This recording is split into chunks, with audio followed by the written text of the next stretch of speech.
believe that they are. You won't have that. Ah, fuck that shit. Congratulations, we made it so far. So to summarize, for me it doesn't take a rocket scientist to understand that the Glazers are looking for a partial investment, or in my humble opinion, a full sale. We know that they have appointed the Rainey Group. We have seen the financial statements of the club. We've gone over the exercise of doing the evaluation of the club, meaning that it's approximately going to be around 6 billion.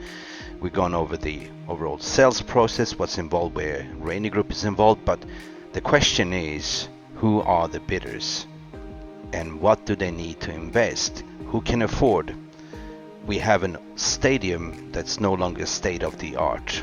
When Glazers took the stadium back 17 years ago, it was top notch, but they haven't done anything. So that's kind of deteriorated as we speak today. Same thing goes with the training ground. So there's a lot of investments that need to go into the infrastructure. We know that we have a debt to be cleared. We know that the Glazers are taking extra credit to buy players. So in all general, who can afford estimated about 8 billion pounds? Let's have a look. Righty then, we are coming to the conclusion. I hope you're not suffering from ADHD, because this is a lot of fact to be digested as we're going over the timeline. For sure, we know by the factual evidence that back in the summer the Glazers were looking at for the investors. Now, who are these investors? Well, timelines and facts never change, as what media source reporting. We know that Sir Jim Ratcliffe was very much interested as he was bidding for Chelsea, but the bid came in late. He discovered that the Glazers were out looking for investment, so he had normally conversation with the Glazers. He even mentioned in the interview, as we can see here. But rather from a lot of posts on social media where there is a substantial fan base for Manchester United who say they'd rather like the idea of you trying to buy Manchester United because they think you would run it differently. Firstly, do you think you might? Is there a chance of that? And secondly, would you run it? Might I run it differently, or might I run it? Might you run it differently? I'm sure you'd run it.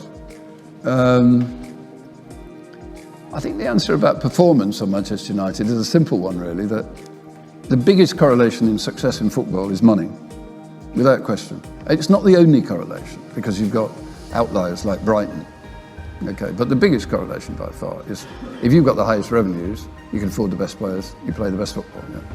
And Manchester United is one of those, it was one of those top three clubs. You had the two in Spain, Madrid and Barca, and you had Manchester United, and the all-in revenue was about 800 million. There's a few more have joined that club now, of course, because you've got Bayern Munich, you've got PSG, you've got, I can hardly say it, Manchester City. And Liverpool are a little bit closer, but Manchester United are not playing in that league. They're not playing in the league of those other teams at the moment, and they haven't done for quite some years now, really, since Sir Alex stepped down.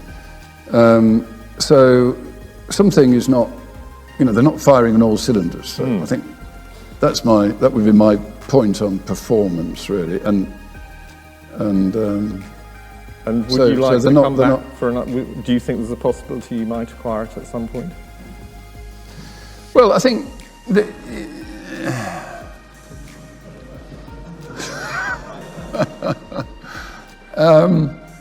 I'm a lifelong Manchester United fan, and I was there in '99, that most remarkable match in '99 when in Barcelona. So that's sort of deeply etched in my mind. But Manchester United is owned by the Glazer family, whom I have met. I've met Joel and Avram, and they are the nicest people, I have to say. They're proper gentlemen, they're really nice people, and they don't want to sell it. And it's owned by the 6 children of the father, and they don't want to sell it. So if it had been for sale, in the summer, yes, we would probably have had a go following on from the Chelsea thing. But we can't sit around hoping that one day Manchester United will become available. So I think what will happen now is we have a sports franchise, which is a really interesting franchise. I mean, we own a third of the Mercedes Formula One team, which is, it's been the most successful in the last few years. Robbed last year, obviously. But, we've got a great cycling team. Eliud Kipchoge we're quite close to.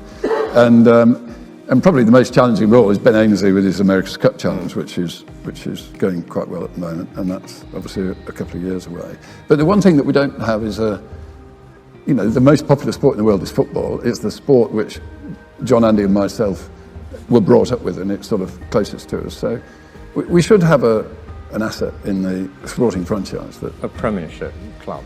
Well, not a Premiership, I think a Premier club. Okay. A Premier club. And I think Nice has got a very interesting history. It's an old club. It's in a very nice place, a very attractive place for footballers because it's a Californian climate down there.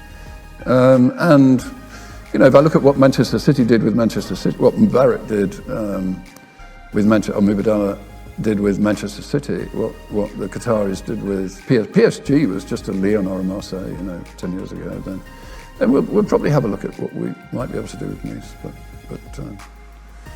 there you go. That's extremely. Further questions? Oh, Jim, there you have it. The words actually coming out directly factual from the horse's mouth himself, Sir Jim Ratcliffe. The fact is that we know that Glazers was touring around speaking to investors. They've spoken to Jim Ratcliffe, and even Jim mentioned that, I've spoken to the Glazer family. Probably mentioned the price, what we've seen in the reports in the media, that Jim was going in between $4 to $5 billion. And then later on, we see that Glazers is speaking to the Dubai consortium, and this interview is pretty much Jim coming out and say that I've been outbid, I cannot afford, because the media reported that all of a sudden the Glazers was asking for $8 billion, which is pretty much what Dubai offered, according to my humble opinion and analysis. Right, now let's talk about Dubai, which is absolutely my prime suspect, number one, who is the highest bidder for Manchester United. The reason why I'm saying that is that I used to live in Dubai for past 10 years.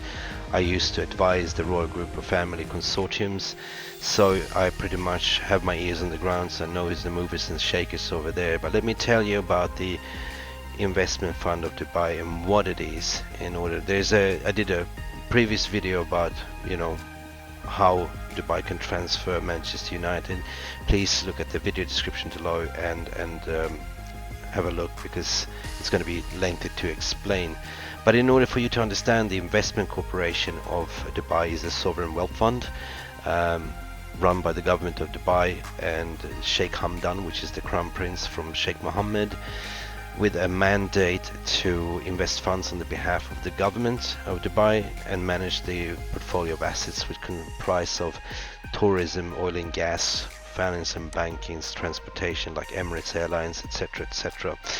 So in 2022, the ICD reported assets worth about $305 billion, with revenues about $65 billion. So for them to come in and bid 8 to 10 billions is pretty much to outbid anyone. For them it's pocket money, and if they are the investors, we are in for a treat. The reason why I'm saying that, because they only want to make the club great. They want to promote Dubai as a tourist destination. They want to have investors to come invest in Dubai. Let's put it like this: they are cousins with Abu Dhabi, who owns Manchester City, which are best friends with the Saudi Arabia, MBS, who owns Newcastle. So it's gonna be like a little bit of a bragging competition in between them to show off, because that's what they do. So if you come to Dubai, everything is a show off. They build the biggest buildings, the tallest building with quality. The infrastructure is to the teeth perfect. They build the highest building in the world, and as a matter of fact, 80% of the local population is calling Dubai home is actually expats from Britain, from India, from Arab countries, from US, from all over the world, which is multicultural. So sports over in Dubai is massive, especially Manchester United as a brand. That is why I believe that Dubai is the front leader in this run. Alrighty then, let's get down to the rumor mill regarding the US-led corporation. Who are they? Nobody really knows. Everyone is talking about it. Some say they have favorites about it, but nobody really knows why. And the reason why you're not hearing anything is something called NDA, which is a non-disclosure agreement, which is a legal contractual information document that is a part of a pre-contract that each party that shares the information signs it with an obligation to have secrecy. That's why you see no leaks coming out at this point of stage. It's just basically pure rumors and speculations, like Apple, like Amazon is bidding X, Y, and Z. But I happen to understand also that it's the same usual suspects that was bidding for Chelsea. And why would the Glazers appoint American franchise? As what many others are suspecting, which is the worst, we've seen the American franchise does not work in terms of the Cronkies of the Arsenals. They don't understand football, like the Liverpool consortium. They don't really understand football either. And also we've seen that Liverpool is for sale. So it's just kind of putting a little bit together to say that we know how the Glazers are run. All right, we know that they absolutely don't really want to sell the club. We know that they're looking for investors. There's been a lot of noise and pressures on the Glazers, so if they find an American consortium, will pretty much be a hanky-panky deal where they still disappear in the background. Let the new consortium, US-based, led finance firm or whatever that can be, Jeff Bezos or whatever Apple or these speculations might be, which I don't find any legs in.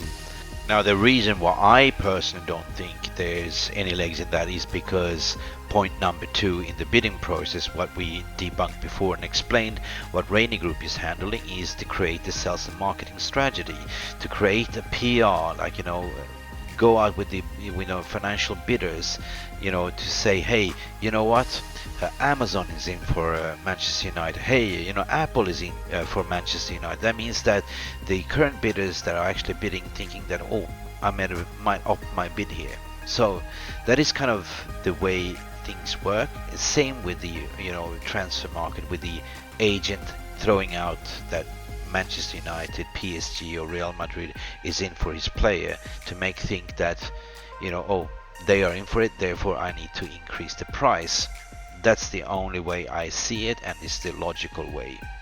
But the only reason why they would do that, according to my humble opinion, is to still milk out dividends out of the club, But knowing Glazers, what the Glazers are, they will be heavily scrutinized by FA and the British government, so this deal will not happen, according to my opinion.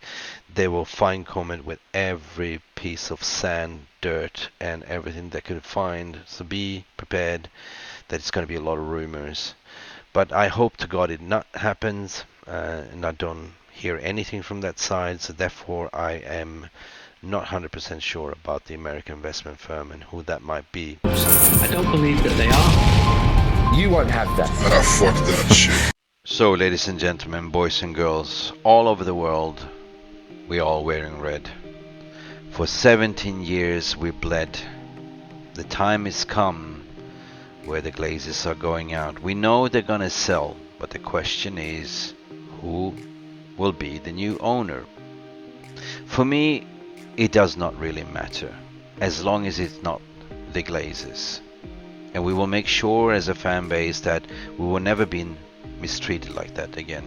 It has to be based on the sporting merits. It has to be based on clearing the debt.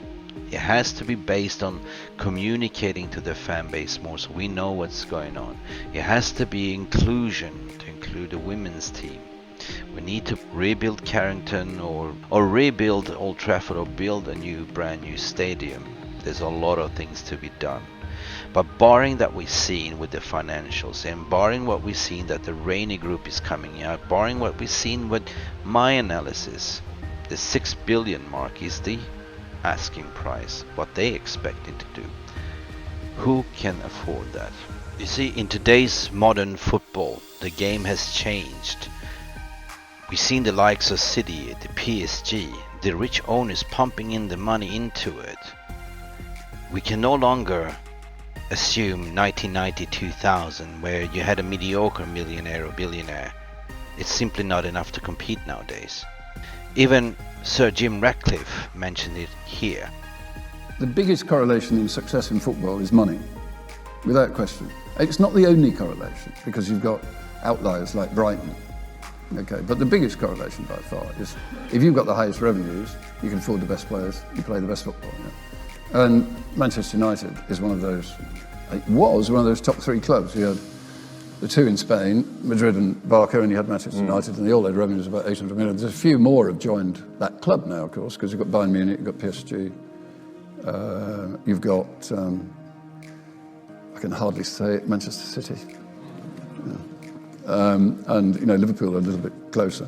But Manchester United are not playing in that league. They're not playing in the league of those other teams at the moment. And they haven't done for quite some years now, really, since Sir Alex stepped down. You need a rich owner that can afford to build a new stadium. You know, in today's consumer world, people expect to come to a modern stadium with good infrastructure, with good Wi-Fi, with everything. People want to be entertained. Look at City, what they did with the Etihad Stadium. Look at Tottenham, they rebuilt a new stadium. This is something that the new owners also need to do. So barring that, the rumors or speculations of American consortium is loosely hanging. Media is reporting, fan channels are blobbing, Twitter is exploding, but there's no legs in it. We know that the usual suspects that was part of the Chelsea bid is also looming, but can they afford 6 billion? The likes of Jeff Bezos can afford, of course. He's the owner of Amazon, the richest man in the world, but yet again it came out the report it will be conflict of interest due to media rights, so that is out of the water. We have Sir Jim Ratcliffe, which is reportedly the richest man in England, but is he rich enough to run Manchester United? He backed off for a 6 billion bid in early, but now he's coming back again, and why? And then we have Mukesh, what's his name, from India, loosely linked, but apparently he's going to Arsenal or something because his son is an Arsenal elite, which we don't like to talk about here in this channel. And then you have Dubai, for me, that's been also having a little bit smear campaign in some media, and fan channels has been talking about human rights issues. And of course Dubai had the human rights issues finger pointing at them, but as we debunked, there is no such thing as bad human rights in Dubai. It's actually quite okay. It's quite more than okay, actually. Dubai actually has over 300 billion to burn, reasons to burn as well. But yet again, I'm presenting you with the facts, with the alternatives, and at the end of the day I want you to decide what you just heard. My personal humble opinion, and I'm leading 70%, that it will be a Dubai consortium. In what? Likely to be ICD, the investment corporations of Dubai Southern Front. I think there might be a new formed company formation with the funds coming from ICD. We're potentially looking to have a Western Front face like Sir Jim Ratcliffe. The reason why I'm saying formation of a new company is similar to what Saudi did with Newcastle, to get away from that human rights finger, you know what I mean, the stamp.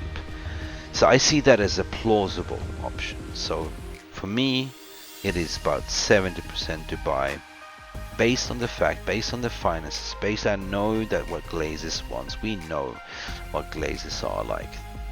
They would take the highest bidder. And what would it mean in that case if Dubai will be the owner, or anyone? As a matter of fact, for me it doesn't really matter who the new owner is, as long as adheres a manifesto that, number one, clear the debt, number two, have a clear vision and sporting merit project, work alongside with Erik ten Hag, appoint the best in class people on a sporting merit, set a vision that we want to compete, we want to win trophies. Number three, invest in either building a new stadium or refurbish Old Trafford, invest in Carrington, but also inclusion, focus a lot of money also on the women's team. And number four, finally, for me, which is very important, is communication. This is something that we as a fan base missed for the past 70 years, as nobody has been communicating to us what's going on. Glazers were pretty much lurking in the background, sucking out money, not really telling us what was going on. It created a big divide within our fan base, and media was writing toxic stuff, which was not even helpful either. So communication is key, for me at least. I wanted the club to communicate to the fan base what's going on in the transfer market, what is the intent, in the likes of Real Madrid is doing to their fan base. Ladies and gentlemen, thank you so much for watching this. This has been 6 months in the making. It's been green and gold until we're sold. We are almost there. The end is near. I would like to give a massive shout out to every red all over the world who screamed green and gold until we sold. For the match going fan, for the protesters that stood at it, the end is almost near. To the people that I met on the socials, on Twitter, likes of Banks, likes of Michael, likes of so many people, I want to give a shout out. It's been an amazing journey to speak and to share information with all of you, because at the end of the day, we are all Reds. We are glory, glory Manchester United, and we want our club back. And boy, do we want it. Boy, are we gonna get it. Ooh, it's coming. It's coming. And it's not like football, it's coming home to England. It is Manchester United coming back to its glory days. If I believe the Glaze is gonna sell, my heart says January. But you, let me know what you think in the comments below. Please like and subscribe to MUFC Realist TV. We have been working on this on pro bono, and as many people like and subscribe to this means a lot for our cause to get the Glazers out, but also so I can continue making content like this. Bye for now. Yay! Yeah. Ole, ole, ole, ole.